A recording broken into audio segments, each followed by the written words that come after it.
Começar a gravação, estou iniciando. Então, a aula de hoje, eu vou começar o assunto novo que é para a prova 2, que é distribuição amostral. Só que antes de falar desse assunto, eu quero falar sobre a prova e quero deixar gravado, tá? Então, eu quero fazer um comentário geral sobre a prova. Primeiramente, dar parabéns para a turma, tá ok? A turma foi bem, em geral, eu não estou falando de um aluno ou dois, mas em geral, pelo que o pessoal vai na prova, o desempenho dos alunos, essa turma foi muito boa. Uma das melhores turmas que eu tive, pelo menos em desempenho, nessa primeira prova. E a boa notícia é que o assunto para a segunda prova, as pessoas acabam tendo mais facilidade. E eu vou focar muito na questão do que eu fechei a primeira parte da aula, do primeiro assunto da prova, que é a parte de distribuição normal. Então, tudo que eu vou falar daqui para frente vai ser baseado na tal da distribuição normal. Tá? Obrigado, Alessandro. Então, antes de falar da distribuição, do assunto de distribuição amostral, que eu já deixei disponível para vocês na aula. O material está disponível na aula 27 no Moodle para vocês, o material da aula de hoje. Eu vou falar sobre a prova e vou falar sobre o cronograma até o final da disciplina, tá? Por enquanto tem gente que está entrando e eu tenho algumas pessoas, não sei por que cargas d'água, eu tenho que ficar dando permissão. Eu achei que todo mundo entrasse sem minha permissão, né? Ela só está cadastrada no Moodle. Mas muito bem, pessoal. Então, eu vou começar a compartilhar minha tela. E aí, eu não consigo mais ver vocês. E aí, vocês, por favor, qualquer dúvida, vocês me interrompam por voz, tá? Muito bem, pessoal. Vou falar primeiro sobre a prova. Primeira pergunta, vocês estão visualizando a minha tela? A tela que estou projetando a prova aqui, vocês estão visualizando? Estamos sim, professor. Perfeito. Se eu mudar de tela, ó, vou colocar o Excel, vocês conseguem visualizar também? Sim, os gráficos, né? Estamos sim. Ótimo, ótimo. Então vamos voltar aqui. Vou voltar para a tela da prova. Então vamos lá. Dei 5 exercícios na prova, aonde cada exercício valia 2 pontos, ou seja, cada item vale 1 ponto. Esse é o tipo de prova que é certo ou errado. Alguns alunos tiraram nota 0,5, quebrado, porque eu considerei uma parte do raciocínio, às vezes errou uma bobagem, eu ainda procurei considerar o máximo possível da prova, tá? Eu ia deixar alguns alunos perguntaram se podia ver a prova, eu falei que poderia ver hoje ou amanhã, eu estaria lá para ver, mas eu cancelei por causa do problema da Covid. Mas a semana que vem, daí vocês podem ver, ou podem ver depois, na outra, e assim por diante. Mas eu quero fazer um comentário geral sobre a prova, para sanar as dúvidas, às vezes, que vocês possam ter, tá? Então, no primeiro exercício, pessoal, é da distribuição normal, onde eu tenho uma questão da média, assim, opa, deixa eu voltar aqui, que tem gente entrando ainda, tem que dar permissão. Aonde eu tinha uma questão de média 5 e desvio padrão 1, tudo bem? Então, se eu pensar nessa situação, e eu for aqui para o gráfico, eu tenho esse gráfico, somente com esse primeiro gráfico eu consigo responder essa 1, né? Então, se eu tenho média 5 e desvio padrão 1, esse ponto central vale 5, ok? O do lado vale 4, o outro vale 3, esse outro vale 6, 7, 8 e aqui 2, né? Então, se a gente pensar aqui, deixa eu tentar esticar um pouquinho aqui a distribuição normal, só para ver se fica mais fácil. Então, ou seja, essa média é 5 e eu tenho aqui os pontos relacionados ao desvio padrão. A primeira pergunta que eu fiz é, se esse tipo de televisor tivesse garantia de 3 anos, que porcentagem das vendas originais exigirá a substituição? Ou seja, é pegar a área aqui do 3 para baixo. Tudo bem? Então, ou seja, pegar essa área do 3 para baixo, a área da média para baixo vale meio, essa área daqui até aqui vale esse 0,954 dividido por 2. Então, se eu fizer meio menos aqui 0,954 dividido por 2, eu tenho a resposta que a área abaixo do ponto 3 é 0,023, ou seja, 2,3% dos televisores precisariam de substituição. Essa é a resposta da letra A. Na letra B, qual a porcentagem de televisor esperado ter tempo de vida útil até 6 anos? O 6 está aqui. O que é até 6 anos? É no máximo 6 anos. É do 6 para baixo. Então, eu tenho que calcular a área do 6 para baixo. Sei que abaixo da média vale meio. E essa área aqui é metade do 68,2. Então, ou seja, já de cabeça eu consigo fazer essa conta. Abaixo do 6, a área vale 0,841. Ok? É um exercício que as pessoas foram bem, um ou outro errou, mas em geral era usar essas áreas aqui, a área abaixo do 3 e na letra B a área abaixo do 6, tá? Qualquer dúvida me interrompam. Muito bem. No segundo exercício, alguns alunos fizeram confusão, mas tudo bem, né? Eu acho que de forma geral foram bem. O salário dos alunos do sistema de formação recém-formados é normalmente distribuído, ou seja, tem esse comportamento de uma distribuição normal, com média de R$15.000 e desvio padrão de 2.500. Ô, situação boa de vocês, hein, meu? Então, olha só, essa média vale 15 mil.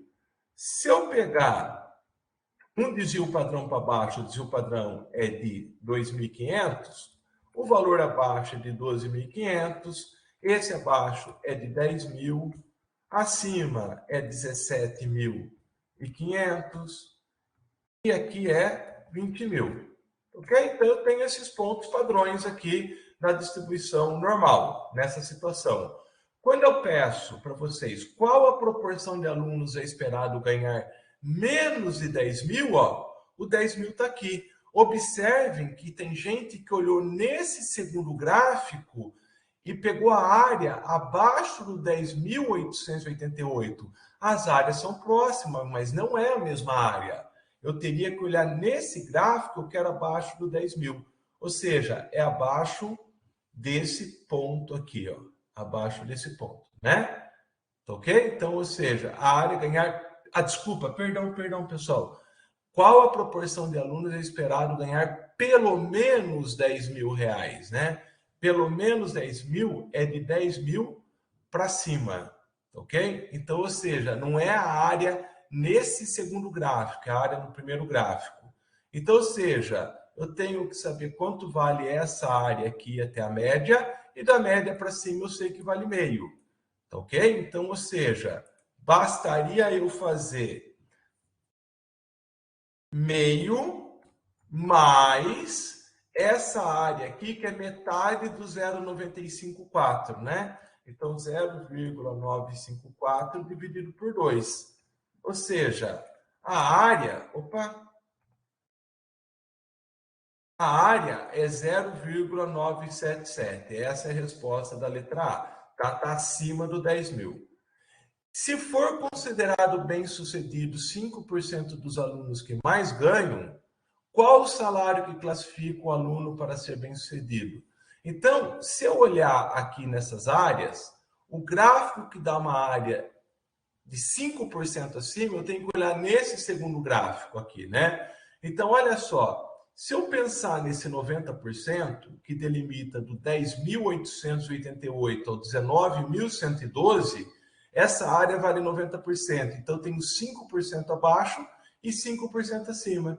Então, todo mundo que ganha acima de 19.112 mil reais por mês está entre os 5% dos alunos recém-formados mais bem-sucedidos. Tudo bem? Então, a resposta é... O valor que delimita é o 19.112. Essa é a resposta da letra B. A maioria acertou sem problema nenhum, tá? No terceiro exercício, tudo bem, pessoal, até aqui? Deixa eu voltar aqui, eu acho que tá ok, pessoal. Eu sei que vocês estão vendo. Perfeito, né?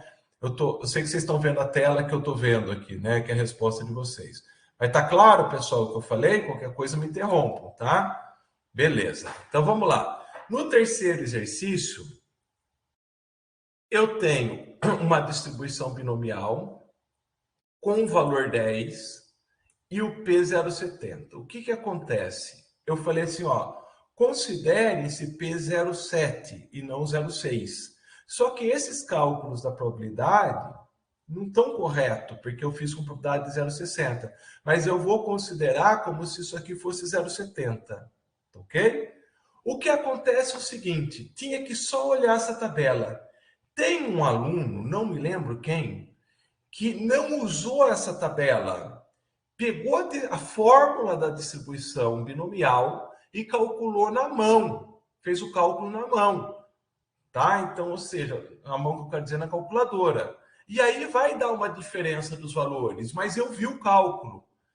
E está correto, o aluno acertou a primeira e na segunda ele fez um cálculo errado numa da parte. Daí eu considerei metade do exercício.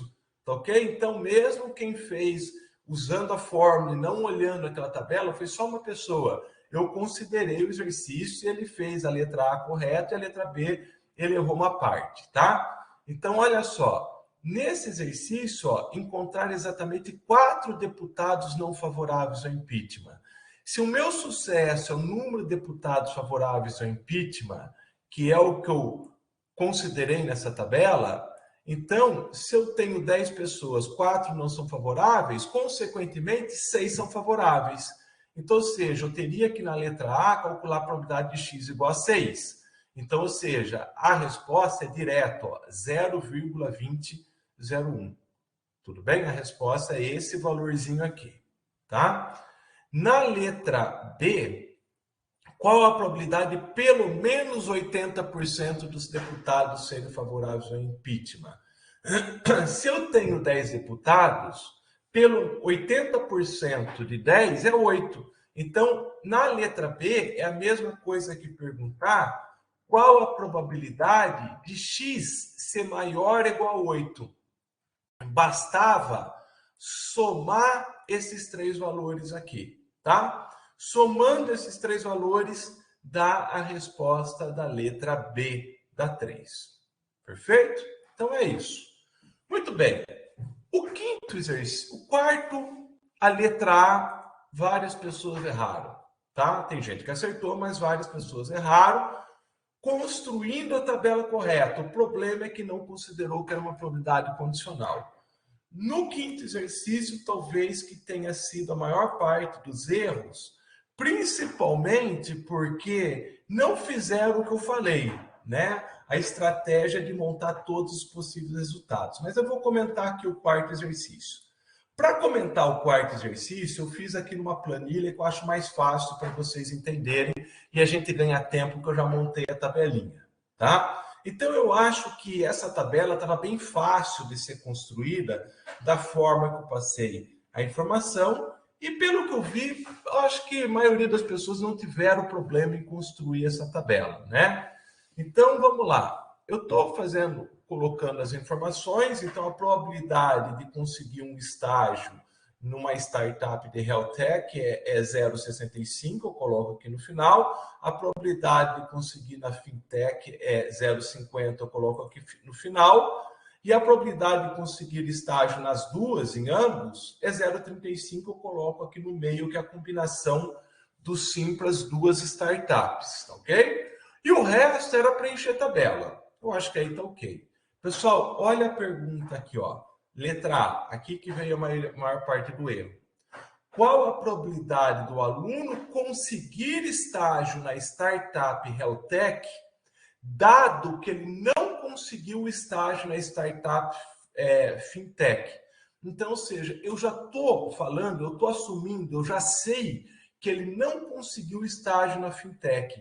Então, a partir do momento em que eu faço essa afirmação, eu deixo de olhar para a tabela toda e estou olhando só para essa parte da tabela, aonde eu estou pintando de amarelo, ok? Então, ou seja, esquece o resto da tabela. Eu estou olhando para esse total aqui, que eu estou colocando em negrito. Então, eu estou olhando para esse total.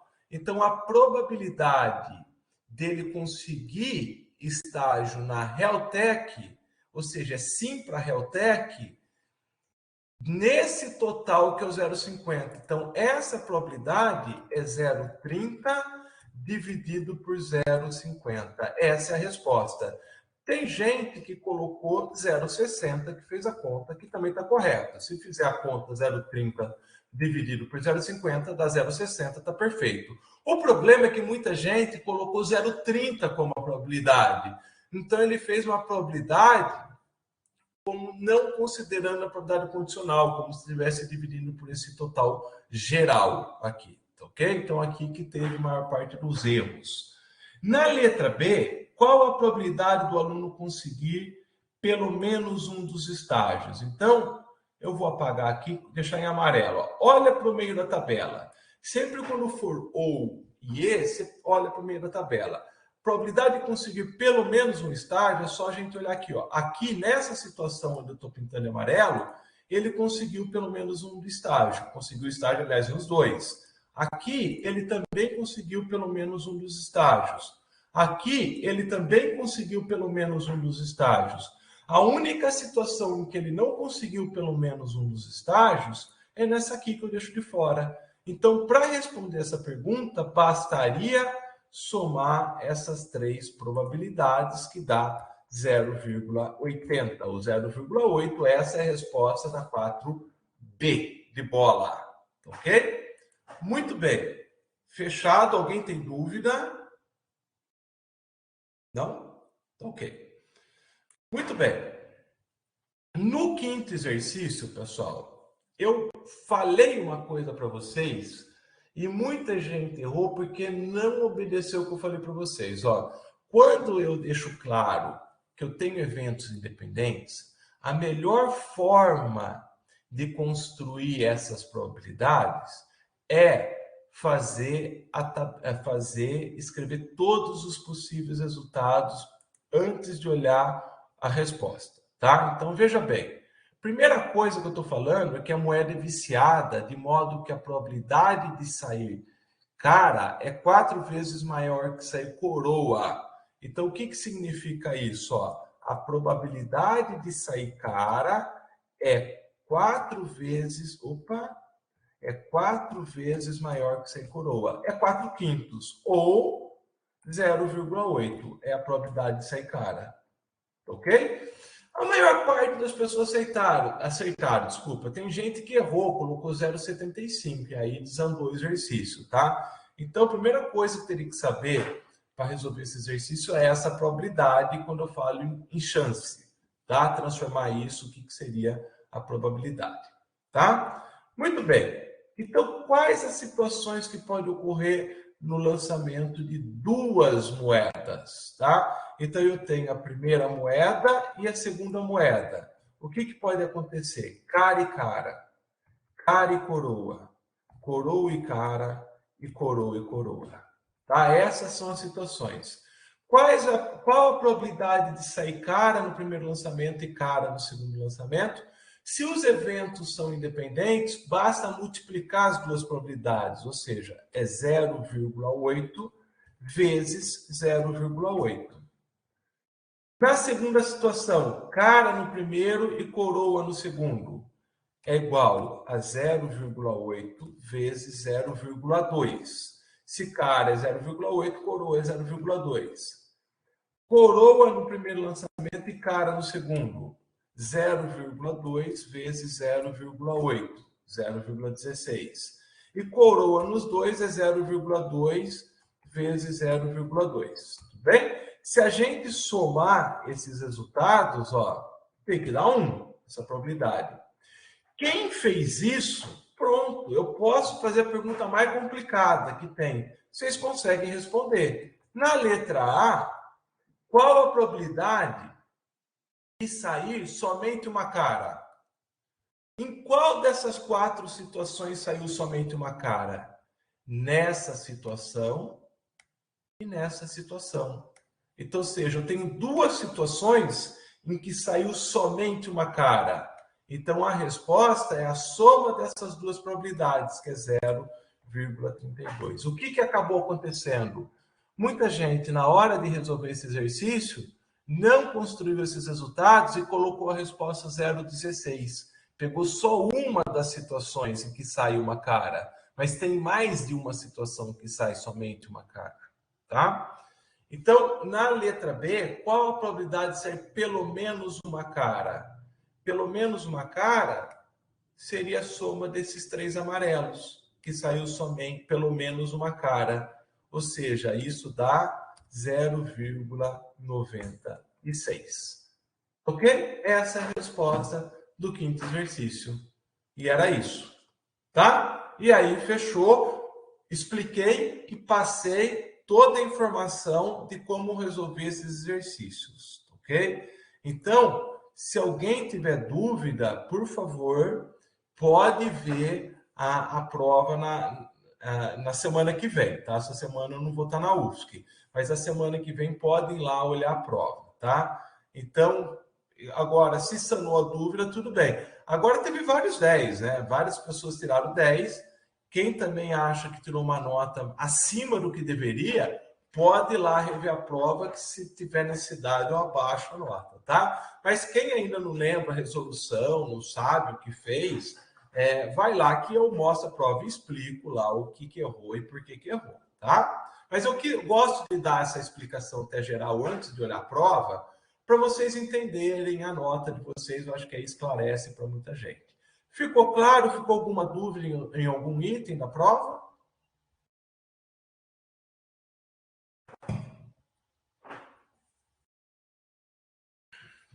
Tudo bem? Muito bem. Matheus, vamos lá, vamos ver aqui. Ok, então vou voltar aqui para minha tela e quero explicar para vocês o meu cronograma aqui, que eu fiz uma alteração. Já está disponível para vocês. Eu sei que vocês vão ficar chateados, mas é importante a gente ver. Ó, a gente está na aula de hoje, é dia 7/11, ok? Então, essas duas aulas vão ficar gravadas, a aula de hoje e de amanhã, que também será online, tá bom, pessoal? Então, olha só, hoje eu vou começar o assunto novo para a prova 2, que vai ser no dia 5 de dezembro. Então, o que acontece? Hoje eu vou começar a falar de distribuição amostral e estimação pontual. E na aula de amanhã eu termino essa primeira etapa, que é a estimação intervalar. Tinha um exercício que a gente ia fazer em sala de aula. Não vai mais fazer em sala de aula. Eu já até deixei disponível para vocês. Então, olha só, aula 27, 28 e 29. É o primeiro assunto da segunda prova, essas 3 aulas. Se vocês olharem no Moodle, deixa eu voltar aqui, ó, o material das 3 aulas está disponível. Se olhar na aula 29, já tem os exercícios até com as respostas para vocês fazerem. Então, a ideia dessa aula 29 na verdade, é exercício que eu estou disponibilizando para vocês, que não precisa entregar, é para vocês estudarem no assunto da aula de hoje e de amanhã que eu vou falar para vocês. E se tiver dúvida, daí na aula presencial da semana que vem eu tiro dúvida desses exercícios. Então, eu quis ganhar tempo aqui justamente por o seguinte, ó. Justamente porque no dia 22, especificamente, é uma quarta-feira, não da semana que vem, da outra semana que vem, da outra semana, desculpa, não a semana que vem, na outra semana, tá? Dia 22 de novembro, não haverá aula comigo, não é na UFSC, tá? Eu vou ter que viajar, eu vou viajar na quarta-feira. Terça tem aula, tá? Se olhar aqui, terça a gente tem aula. Mas na quarta de manhã eu vou viajar para Belém do Pará, que eu vou participar de um congresso que eu vou ter que dar um mini curso. Então, esse mini curso tem que dar na quinta de manhã. E como Belém do Pará é longe, eu não consigo chegar lá se eu der aula na quarta-feira de noite para vocês, tá? Então, aqui não vai ter aula comigo. Eu sei que vocês ficaram chateados. E daí depois a gente volta nas aulas presenciais e aqui eu acabo o assunto, tá? Mas teoricamente, pessoal, a teoria, assunto teórico, eu acabo no dia 21/11. Depois dessa minha viagem, vai ser exercício para fazer em sala de aula, tirar dúvida, e aquele simulado que vocês têm que me entregar que vale nota, igual vocês fizeram antes da prova 1. Eu achei que ficou bom esse tipo simulado, esse exercício, que pelo que eu vi, as notas ficaram boas de vocês. Então, acho que isso acaba ajudando e eu ainda estou dando nota para vocês. Tudo bem, pessoal? Ficou claro aqui a questão do cronograma aqui? Então, só para a gente vai conversando ainda, mas só para ficar claro aqui a mudança que eu fiz no cronograma e avisar que no dia 22/11, é uma quarta-feira, não haverá aula comigo, tá? Então, é isso. Não dá nem para dar aula síncrona, que eu acho que vou estar chegando e se atrasar, daí fica mais difícil ainda, ok? Muito bem. Então, vamos para a aula de hoje. Então, olha só. O assunto, pessoal, é um assunto até mais light, eu acho, mas é muito importante que vocês entendam a ideia desse assunto que eu vou falar para vocês aqui, tá? Na estatística, tudo ou praticamente tudo que a gente faz é baseado em amostra. Então, normalmente, quando a gente quer fazer alguma conclusão, a gente faz alguma conclusão baseado numa amostra. E toda vez que eu me baseio numa amostra para fazer uma conclusão, eu posso estar cometendo erros de conclusão, ok? Então, ou seja, essas conclusões estão suscetíveis a erros.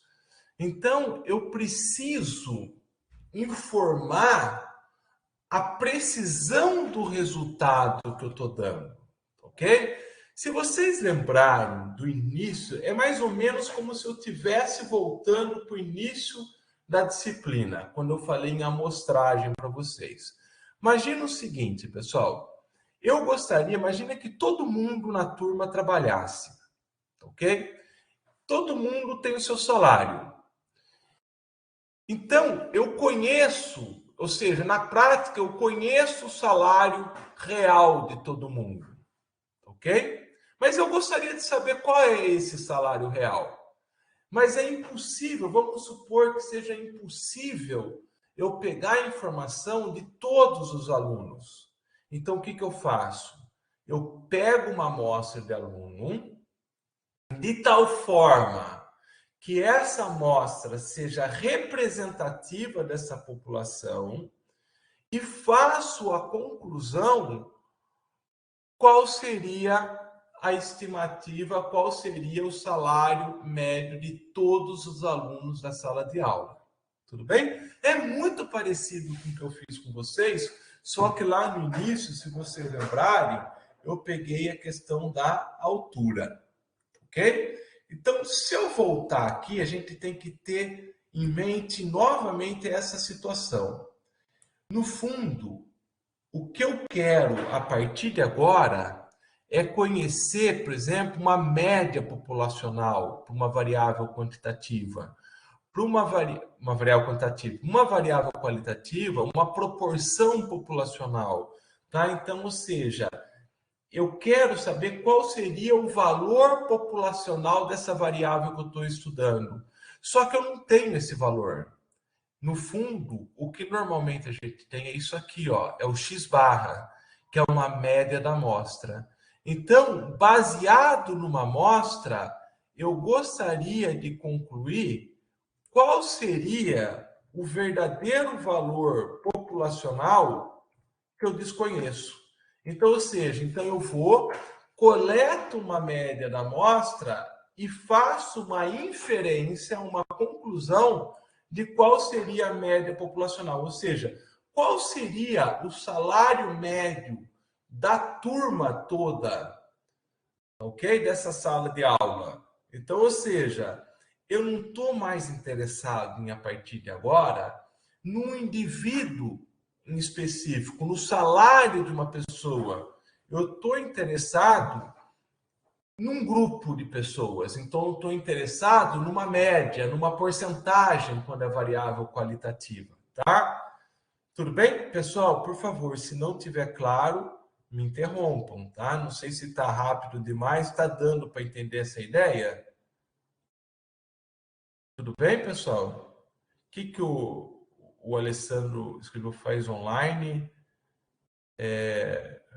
Tudo certo? Ok, obrigado, pessoal. Só para que o que eu acho, a aula online é boa, porque você deixa gravado e aí vocês têm a chance de rever. Só que o ponto negativo da aula online é que eu não consigo ver a cara de vocês, então fica mais difícil saber se vocês estão entendendo, tá? Mas ó, é bem simples até a ideia de hoje, porque que eu vou falar na aula de hoje. Amanhã eu vou estender um pouco mais. Então, olha só, pessoal. E eu vou fazer a ideia, o que eu acabei de explicar, é baseado nisso aqui, ó. A gente, em geral, tem uma população que a gente quer estudar, só que essa população, ela é muito grande. Então, o que que a gente faz? A gente extrai uma parte dessa população. Então, a gente pega uma amostra dessa população, mas de tal forma que essa amostra seja representativa da população. O que que significa uma amostra, que é esse subconjunto da população, ser representativo? Significa que o resultado que eu tenho na amostra não é igual, mas é muito parecido com o resultado que eu teria na população. Então, vamos supor, peguei um grupo de pessoas, uma amostra, e quero calcular o salário médio nessa amostra. Então, eu tenho o X barra, que é a média da amostra. Baseado, vamos supor que eu peguei uma amostra de 30 indivíduos.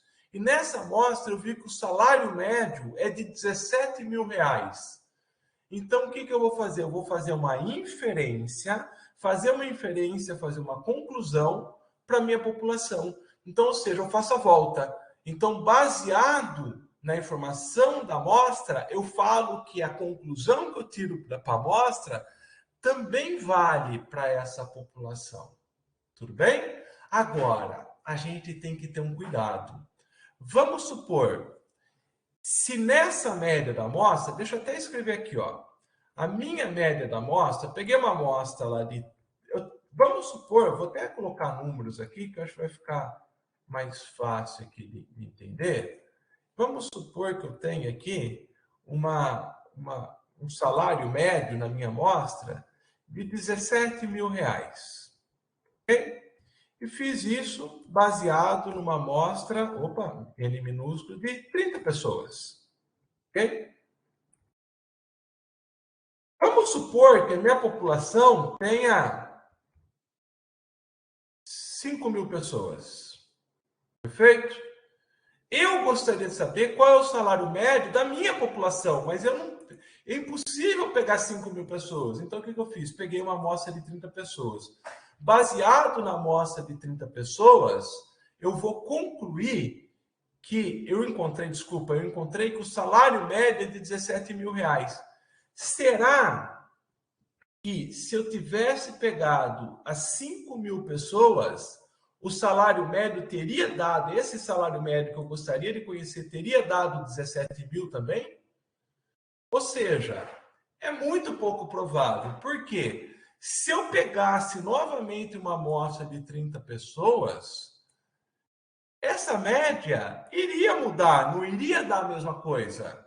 Então, o que acaba acontecendo? A gente fala assim, a média de uma amostra é uma variável aleatória. O que significa isso? Significa que dependendo da amostra que eu tenho, o valor dessa variável pode mudar. Tudo bem? Então, e a média da população, a gente fala que é um parâmetro, porque é um valor único. Ele não varia, é um valor real que eu posso desconhecer, mas é um único valor. A média de uma amostra pode variar dependendo da amostra que eu tenho. Ok? Então, o que eu tenho que fazer? Olha o que é a aula de hoje. Seria muito imprudente da minha parte falar assim, olha, eu vou arriscar. Posso afirmar que a média populacional é de 17 mil. Ou seja, eu estou sendo muito leviano se eu considerar isso. Tudo bem? Eu vou estar errando, eu tenho certeza. Mas eu tenho uma informação que é importante, que é uma medida de variabilidade dos dados, que está associado ao desvio padrão, seja da população ou seja da amostra. Então, baseado com essa medida de variabilidade, eu posso construir um intervalo de precisão. Eu posso falar o seguinte, olha, eu vou construir um intervalo e com esse intervalo eu tenho um limite inferior e um limite superior. E vou fazer a seguinte afirmação, não sei se vocês já ouviram. Eu não posso dar 100% de certeza, mas eu vou dar a informação com uma certa confiança. E normalmente na estatística a gente utiliza 95% de confiança. Eu vou falar assim, ó, com 95% de confiança, pode-se afirmar que a média populacional, ou seja, esse valorzinho aqui, ó, está entre R$12.000 e R$22.000. Perfeito? Então, ou seja, eu não vou dar a informação do valor real. É impossível conhecer esse valor real baseado numa amostra, mas eu consigo dar o resultado com uma certa precisão. Daí vocês olham e falam, puxa vida, esse intervalo está muito grande. Como é que eu faço para aumentar a precisão desse meu resultado? Aumentar a precisão do meu resultado seria ter diminuir o intervalo, ou seja, ter uma informação melhor da onde estaria realmente essa média populacional, porque eu dar uma informação com intervalo tão grande também não é tão bom, tudo bem? Se eu quiser diminuir esse intervalo, a amplitude desse intervalo, por exemplo, eu gostaria de ter um intervalo que, se eu encontrei essa média de 17.000, eu gostaria de ter um intervalo entre 15.000 e 19.000, ou seja, eu garanto com 90, ou seja, com a mesma confiança, eu garanto com 95% de confiança que a verdadeira média está dentro dessa faixa. Já melhorei a precisão do meu resultado, ok? Para conseguir uma precisão maior, eu teria que aumentar o tamanho da amostra, ok, pessoal? Aí não tem jeito, eu tenho que aumentar o tamanho dessa amostra. Perfeito? Espero que esteja claro essa ideia que eu estou passando para vocês. Tudo bem, pessoal? Ficou claro isso? A ideia? Deixa eu ver. Ficou, né? Matheus ficou. Só o Matheus entendeu? Alguém mais entendeu ou não? Que eu expliquei agora. Essa é a essência agora, tá? De tudo que eu vou falar. É muito importante entender essa parte aqui, ok? Agora, eu não vou ficar só no papo, que assim, ó, ficou legal, deu para entender. Eu vou mostrar que isso é verdade, essa questão da precisão. Eu deixei disponível para vocês na aula 27. Deixa eu voltar aqui, desculpa, pessoal, eu não deixei aberto. Eu vou voltar aqui na aula 27. Eu deixei até um conjunto de dados chamado dados.rdata. Então, eu tenho uma base de dados que eu salvei no formato do R, não em CSV, tá? Só para vocês verem como é que ficaria aqui, tá? Então, eu tenho esse conjunto de dados aqui e eu deixei uma sintaxe para mostrar uma simulação desses resultados para vocês, tá? Então, eu vou abrir aqui a sintaxe do R, dessa parte da distribuição amostral. Muito bem, primeira coisa, eu não sei se eu preciso aumentar aqui essa tela. Eu preciso aumentar a tela para vocês ou não, pessoal? Tá bom assim? Alguém pode falar para mim, só responder se está tudo certo? Dá para ver bem? Professor, para mim tá ótimo já. Tá ótimo? Tá ok. Então vamos lá. Olha o que eu vou fazer. Eu tenho uma base de dados que está no formato do R. Toda base de dados no formato R chama RData, tá? RData, desculpa aqui, tá? Então, ou seja, para carregar, eu não preciso pôr aquele data table lá, igual eu fazia anteriormente. Basta dar esse load para carregar, ó. Fazer assim, ó, executar load. Pronto, tá aqui, ó. Tá do lado direito, apareceu a base. Então, tem uma base de dados.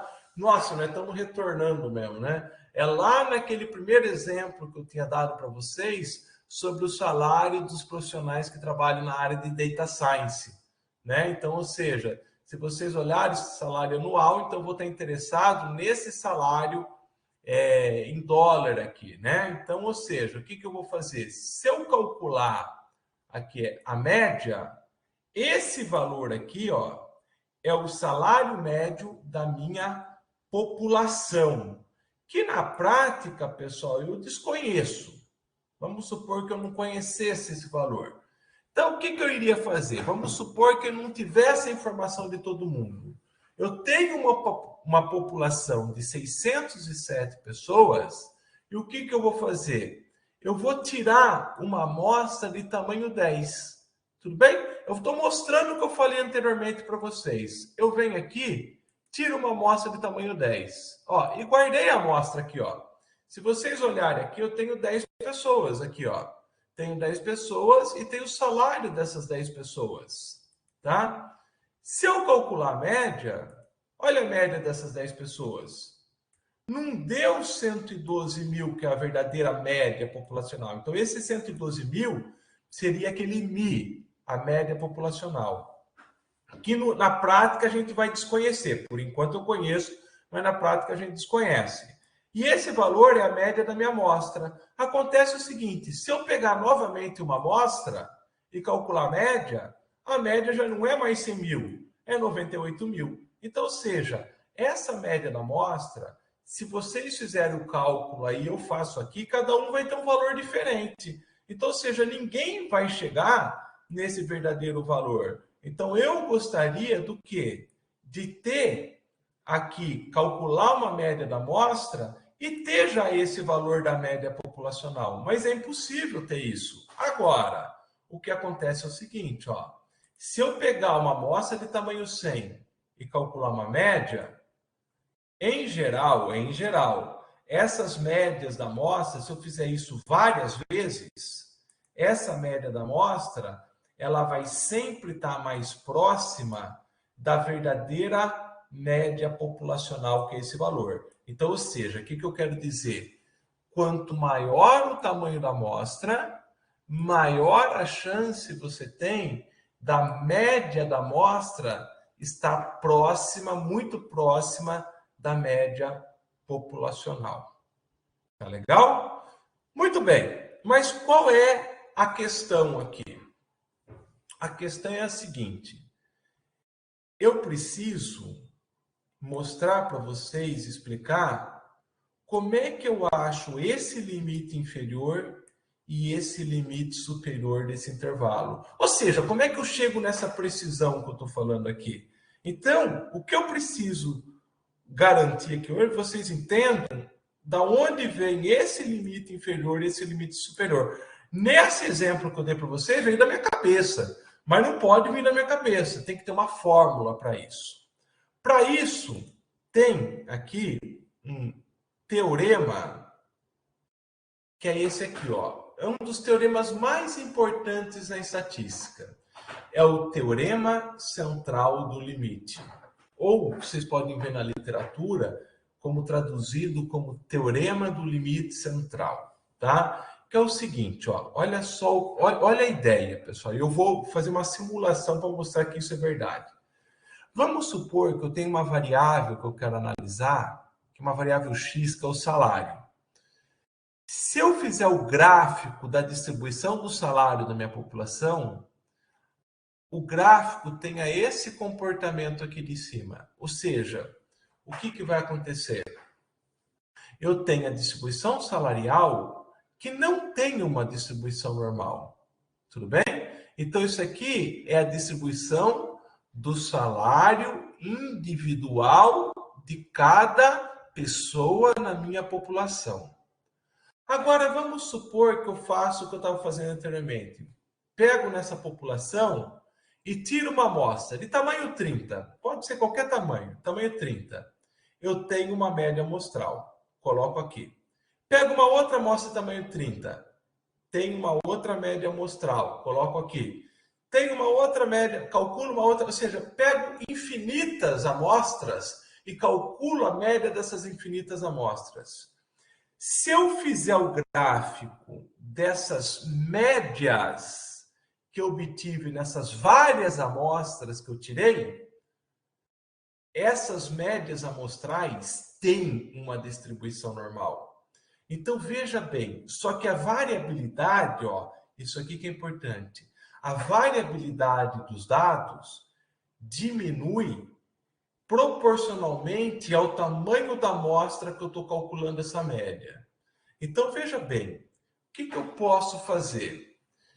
Como eu estou interessado agora, não mais num valor individual do salário de uma pessoa, eu estou interessado em média, eu estou interessado numa média e não num valor individual, eu vou utilizar essa distribuição das médias amostrais para construir aquele intervalo do limite inferior e limite superior. Ou seja, veja bem, ó, se a gente voltar em que eu falei em probabilidade no último assunto para vocês usando a distribuição normal, olha, se a área desse gráfico é 100%, e eu construir um limite inferior aqui e um limite superior, ou seja, um ponto aqui embaixo, um ponto aqui em cima, de tal forma que essa área, por exemplo, no meio valha 95%, eu consigo ter uma garantia que a verdadeira média populacional estaria dentro desse intervalo com 95% de confiança, que é a mesma coisa que falar que em 95% dos intervalos que eu construí, a verdadeira média populacional está dentro desse intervalo. Tudo bem? Então, ou seja, a fórmula para achar o limite inferior e o limite superior, eu vou utilizar da distribuição normal, pois, mesmo que os dados originais não tenham uma distribuição normal, e como eu não estou mais interessado num valor individual e sim numa média, eu vou utilizar a distribuição das médias amostrais para construir esse intervalo, tá? Eu vou mostrar para vocês essa ideia que eu falei para vocês. Ó, procure entender esse raciocínio que eu estou fazendo aqui, depois vocês podem rodar o programa aí que eu deixei disponível para vocês. Eu vou fazer uma simulação que eu estou criando um objeto que eu estou chamando dados underline sim.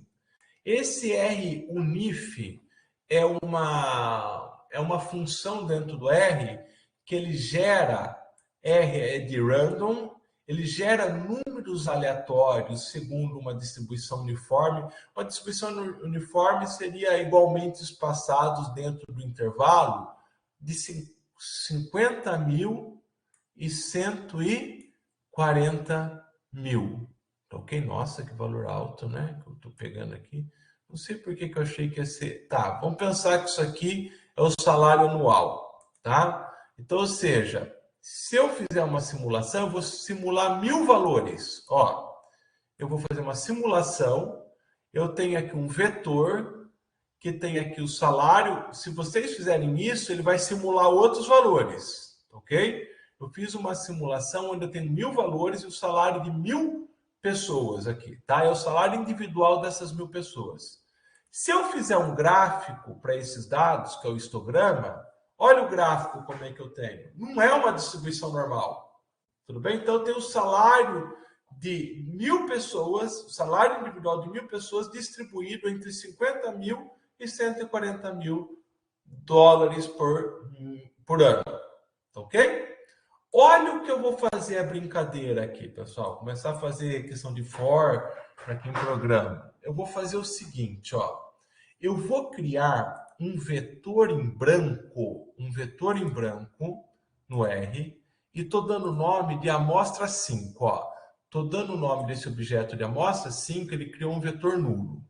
E vou fazer aqui, só uma brincadeira individual para entender o processo. Eu vou falar que o i é igual a 1. Tudo bem?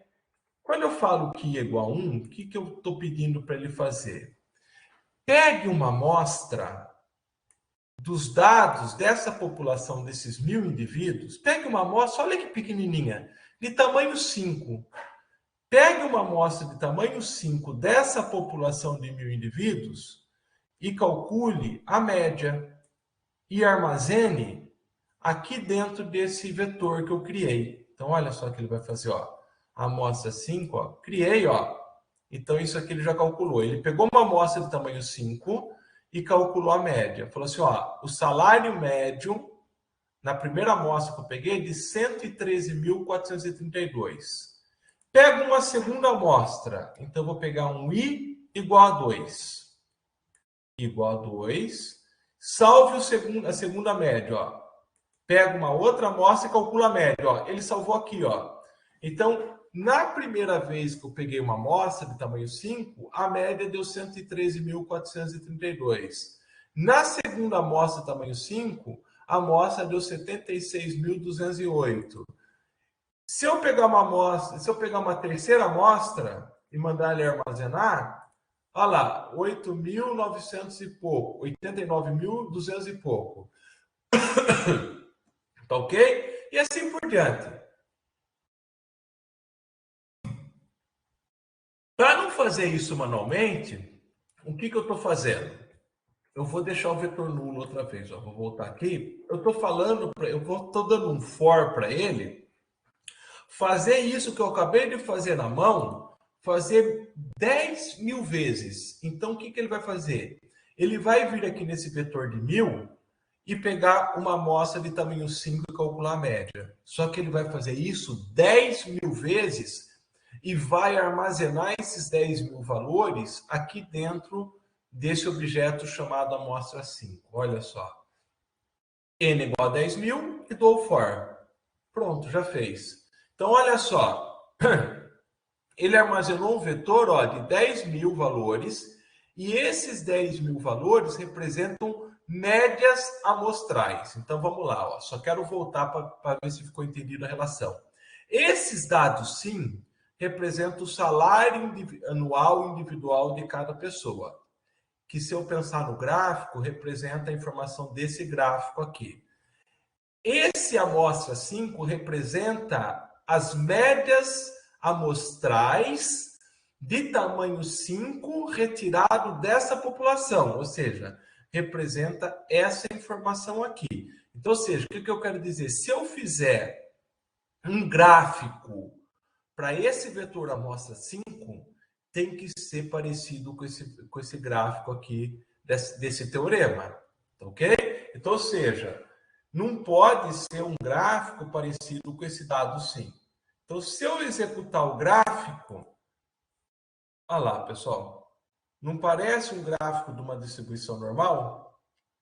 Ou seja, eu tenho aqui, olha só, eu tenho os dados originais e aqui os dados da minha amostra de tamanho 5, onde esse pico aqui representa a média populacional que vai estar aqui no meio. Então, a média populacional desse gráfico e desse gráfico vai ser a mesma.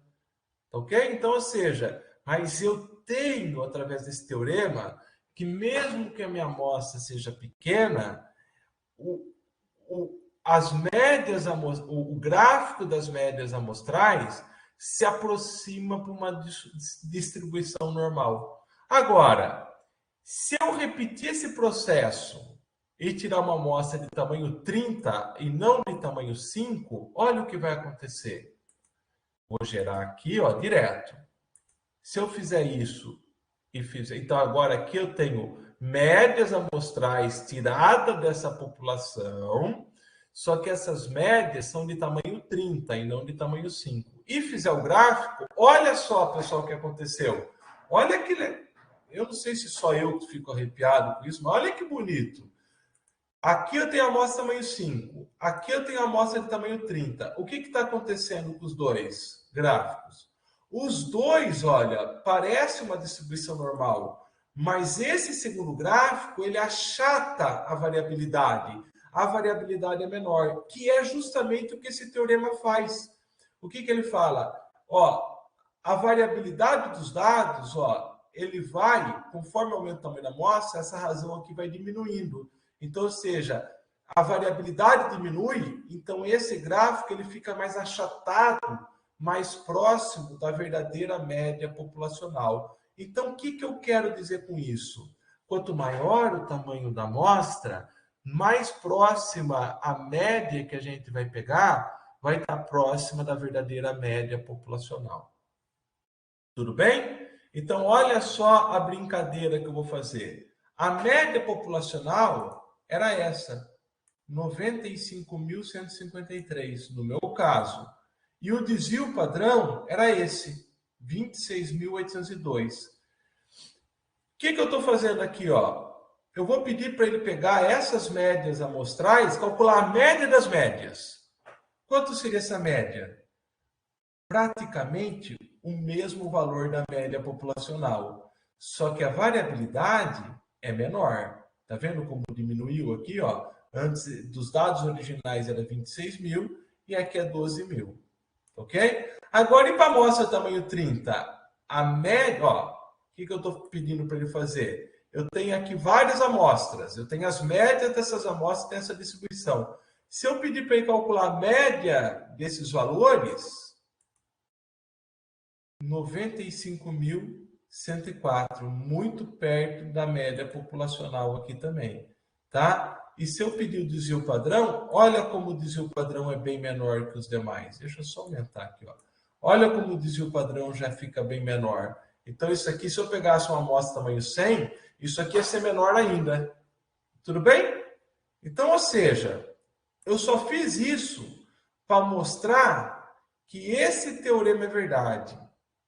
E baseado nesse teorema, eu vou usar as fórmulas da distribuição normal para encontrar o limite inferior e o limite superior desse intervalo. Por quê? Pessoal, na prática, ninguém vai fazer igual eu fiz. Vai para campo e tem uma população e vai pegar 10 mil amostras. Todo mundo vai para campo e vai pegar uma amostra. E espera-se que essa amostra traga um bom resultado, ok? Eu tenho que confiar nisso, tá? Então, essa é a ideia, tudo bem? Agora, o que eu posso fazer? Pessoal, só voltando aqui, antes de terminar essa parte, é bruxaria, tá ok. Tá claro, pessoal, entenderam a bruxaria, então?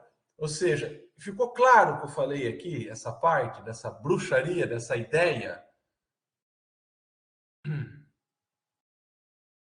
Ótimo. Pessoal, queria só um feedback de vocês antes de falar a última parte aqui da aula, tá? Vocês estão conseguindo entender o que eu estou falando de forma bastante clara? Tem um vídeo de um cara fazendo com umas bolinhas e cai numa distribuição normal. Ah, legal, Roberto. Para mandar esse vídeo, Roberto, eu queria ver o que ele fez. Porque assim, tá claro como se estivesse lá em sala de aula ou tá mais difícil de entender, pessoal? Tá dando para entender bem?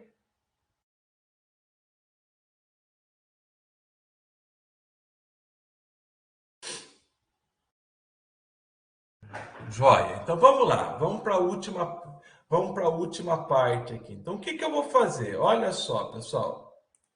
Olha só como funciona a estatística. É isso aqui, ó. Se vocês observarem, tem uma fórmula que vem da distribuição normal, tudo bem? Que esse ponto. E aí, deixa eu voltar, calma aí, deixa eu só achar onde que eu coloquei aqui. Aqui, ó. Aqui fica mais fácil. Ó. Esse limite inferior da fórmula da distribuição normal, essa parte aqui, ó, é dado por essa fórmula aqui, ó. Por essa fórmula aqui. Ou seja, vamos pensar o seguinte, pessoal. Olha como é simples aqui a ideia. Se eu voltar até na prova de vocês, olha só. É que aqui eu tenho uma área que é 95,4% o valor. Tudo bem? Então, o que eu estou falando? Ó, esse ponto aqui e esse ponto aqui, que dá 95,4%, é dado por uma média menos 2 vezes o desvio padrão. E aqui a média mais 2 vezes o desvio padrão. Se eu pegasse, em vez de 95,4%, eu pegasse exatamente 95%, esse limite, esse ponto seria um pouquinho para dentro aqui. Então, ou seja, esse ponto aqui e esse ponto aqui de cima, aonde a área fica 95%, seria a média menos, não é 2 desvios padrões, é a média menos 1,96 vezes o desvio padrão. Tudo bem? Então, ou seja, a média menos 1,96 desvios padrões, a média mais 1,96 desvios padrões, essa área em torno desses limites, inferior, limite superior, dá 95%. Só que esse gráfico que eu mostrava para vocês anteriormente era o gráfico para os dados originais e não para as médias amostrais. Então, quando eu tenho as médias amostrais, o desvio padrão não é mais dado pelo sigma, é sigma dividido por raiz de n. Tudo bem? Então, por quê? Porque o desvio padrão achata, ele diminui proporcionalmente ao tamanho da amostra. Então, ou seja, o que eu estou falando, mostrando lá, é justamente vem dessa ideia. Então, o que eu estou fazendo uma adaptação? Em vez de ser 2 desvios padrões, para dar exatamente 95%, eu pego 1,96 desvios padrões. Em vez de usar o desvio padrão como sigma, como não é os dados originais e sim as médias amostrais, o sigma, a variabilidade dos dados é o sigma dividido por raiz de n. E aí sai essa fórmula aqui, é o limite inferior, e aqui essa parte de cima é o limite superior. Tudo bem? Pessoal, por favor, vou até olhar uma coisa aqui para vocês. Ó. Alguém lembra desse valor 1,96 que eu falei na disciplina?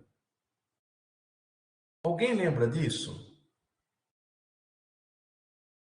Em algum momento eu falei esse valor, eu já falei para vocês 1,96. É o nível. Lembra quando eu falei? Olha só, pessoal, como uma coisa. Vou até voltar aqui, ó, vou mostrar. Tem que ficar arrepiado com uma coisa dessa, ó. Se eu voltar na aula 3, pessoal. Não, na aula 4. Lembra na aula 4, quando eu falei em tamanho da amostra para vocês? E falei de margem de erro, e falei isso aqui para vocês, ó, nível de confiança, ó, vou até aumentar. Quando vocês estão fazendo uma pesquisa, vão calcular o tamanho da amostra, para que você tenha um nível de confiança de 95%. Você vai ter um valor aqui na fórmula, que esse Z é 1,96. Da onde vem? Vem daqui. Ou seja, o que é 1,96? Representa 1,96 desvios padrões em torno da média, em que a área dá 95% de confiança. Ou seja, essa fórmula do cálculo do tamanho da amostra que o pessoal usa em pesquisa eleitoral vem da distribuição normal. E graças a esse teorema que eu falei hoje para vocês, que é o teorema central do limite. Se não fosse esse teorema, essa fórmula não existiria. Tá ok? Então, olha que legal isso aí, pessoal. Então, uma coisa que eu falei na aula 4, a gente está usando na aula de hoje, coisas lá de trás. Eu falei lá para vocês assim, ó, pessoal, o que eu tinha falado para vocês? Olha, pessoal, lembre-se disso aí, ó. Isso aqui eu já vou explicar para vocês mais para frente da onde vem esse valor milagroso 1,96. Lógico, se eu quiser ter um nível de confiança diferente, eu vou mudar esse valor 1,96, né? Então, vamos supor que eu quiser construir um intervalo, não com 95%, com 90% de confiança.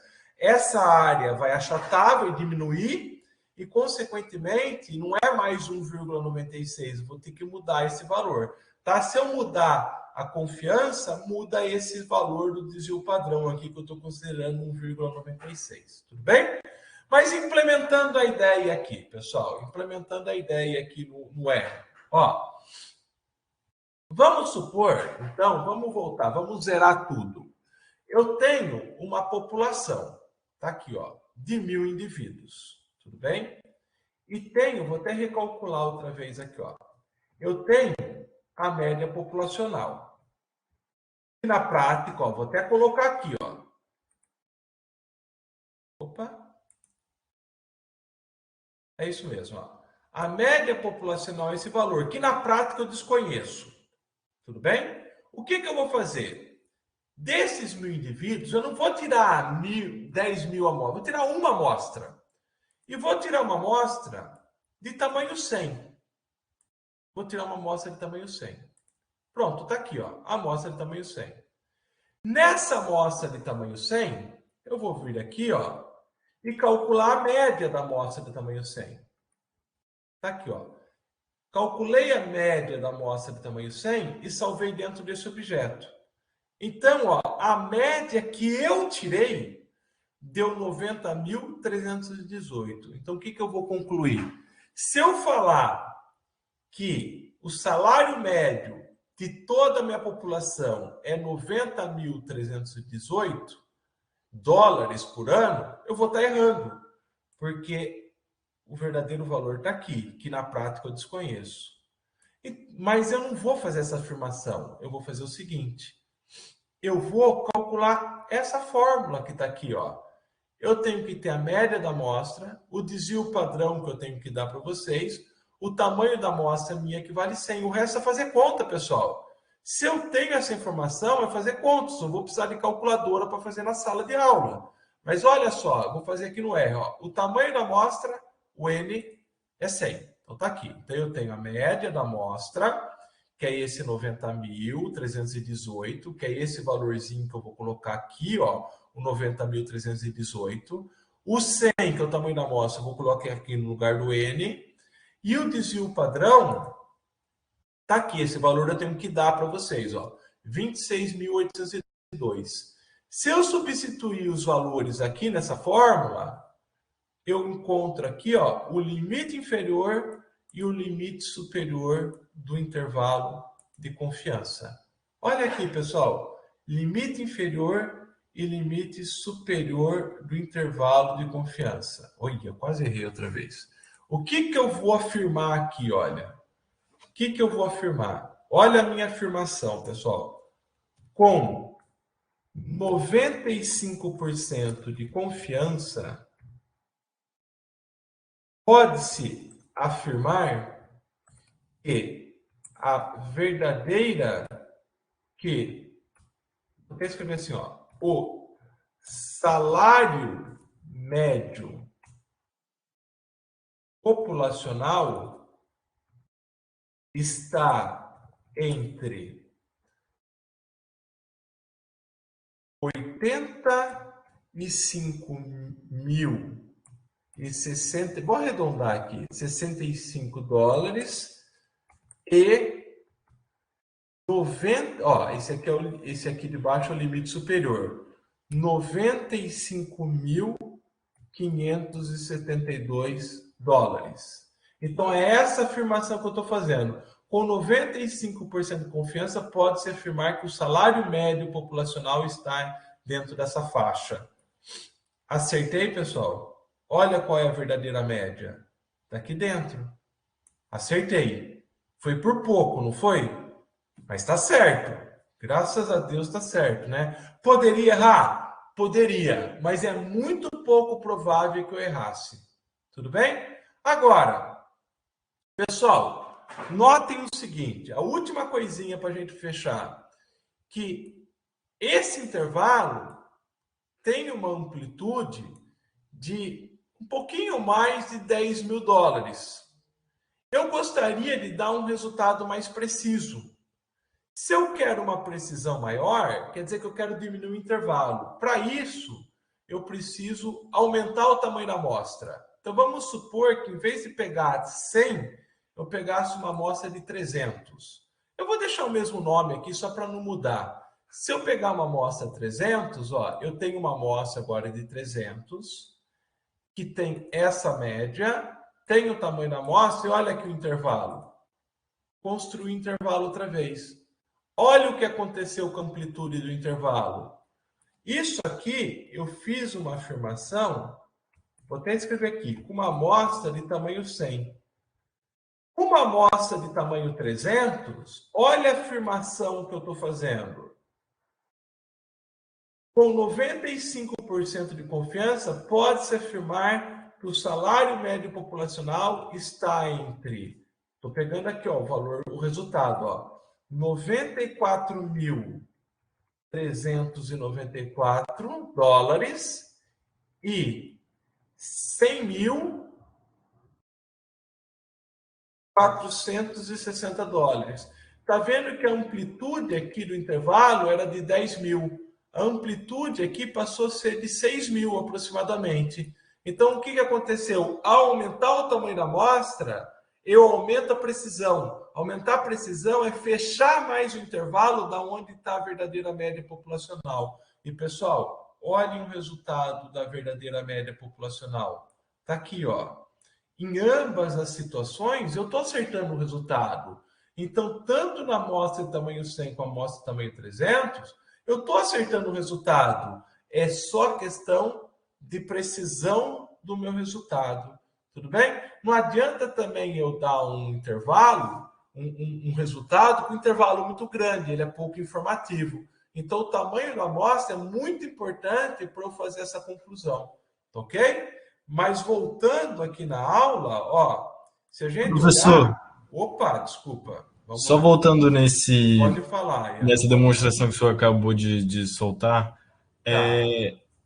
eu não sei se é só não sei, um acidente por causa do tamanho da amostra da população, mas eu achei estranho que o intervalo ele não foi fechando mais para, por exemplo, sei lá, 90 mil, que seria entre 85 mil e 95 mil. E fechou mais para o 94 mil, ficou mais próximo. Ian, é coincidência. O que Ah, ok. acontece? Se eu gerar outra vez, ó, pode até acontecer. Ó, se eu fizer outra vez aqui esse processo, vamos ver o que vai acontecer. Ó, se eu fizer outra vez, ah lá, tá vendo que a média ficou entre 91 e 97 agora? Sim, sim. Pois é, era mais um Mas a próximo amplitude desse é que eu estava 6 esperando, mil. sabe? Então, porque o que acontece? Se você pensar aqui, ó, nesse gráfico, eu posso pegar uma média da amostra que ela está aqui, nesse ponto aqui do gráfico. Daí, quando eu fecho o intervalo, a média populacional está aqui no meio, entendeu? Então, não vai, ela pode estar mais para as beiradas. Então, isso depende. Mas o que eu garanto? Se eu fizer esse processo 100 vezes, Iano, em 95 vezes, a verdadeira média está contida dentro do intervalo. Pode não estar exatamente no meio, mas ela vai estar contida dentro do intervalo. Não, Ok? é tanto que nas duas vezes que o senhor fez deu certo, né? Ele Deu realmente está certo. contido. Então, se eu Ok. fizer em 100 vezes, espero que em 5 vezes eu erre. Mas em 95 eu acerte. Opa, em 95 eu acerte. Não, entendi. Tá Obrigado. claro? Tá dando para ouvir que eu puxei o fio aqui? Estão ouvindo, né? Tá ouvindo sim, professor. Tá. Então, ou seja, no fundo, o que eu quero fazer? Eu quero fazer isso aqui, pessoal. É isso aqui que eu falei na aula de hoje. Ou seja, é tirar uma amostra, e não várias amostras, tirar uma amostra e fazer uma conclusão para a minha população. Só que essa conclusão, como é baseada numa amostra, está suscetível a erro. Então, toda conclusão que eu fizer para uma população baseada numa amostra, eu tenho que dar uma medida de confiança, uma medida de precisão. E é o que eu estou fazendo na aula de hoje. Então, ou seja, na aula de hoje, que é distribuição amostral, e na aula de amanhã, eu vou acabar esse assunto desses intervalos, é uma informação baseada numa amostra para concluir sobre a população. E na próxima semana, né, se a gente olhar na próxima semana e na outra, que a gente tem aula só de terça-feira, daí na outra semana e na outra, que daí quarta é feriado, na semana que vem, na outra quarta eu não dou aula, né? Eu vou falar em teste de hipótese, que é o outro assunto, que é a mesma ideia. Baseado numa amostra, eu vou fazer uma conclusão sobre uma hipótese da população. E aí a gente encerra a matéria dessa disciplina. E aí vocês vão para a segunda disciplina no semestre e vem comigo. Mas é basicamente isso. O assunto da segunda prova é isso. Baseado numa amostra, eu quero concluir sobre uma população e eu preciso dar uma medida de precisão ou de erro nessa conclusão que eu estou tirando. São os dois assuntos, são os assuntos que eu vou falar para a prova 2 e a gente encerra a disciplina. Perfeito? Muito bem, pessoal. Vou parar de compartilhar a tela, tá? Espero que tenha ficado entendido a aula e, pelo menos, se não ficar muito bem entendido, vocês vão ter essa gravação disponibilizada para vocês, tá? Na aula de amanhã, pessoal, eu vou fazer a mesma coisa. Eu vou disponibilizar lá o link para a aula para vocês. Dentro aqui do link para a aula, né, pessoal? No fundo é isso aqui, ó. Dentro do link... Ah, vocês não estão mais vendo, né, Ei, Adriano? Dentro do link para a aula, vocês tiveram lá aula dia 7/11. Eu vou criar um outro ícone escrito aula dia 8/11, que eu ainda não criei. Tá bom, pessoal? Alguma dúvida adicional ou fechou? Tá certo, então?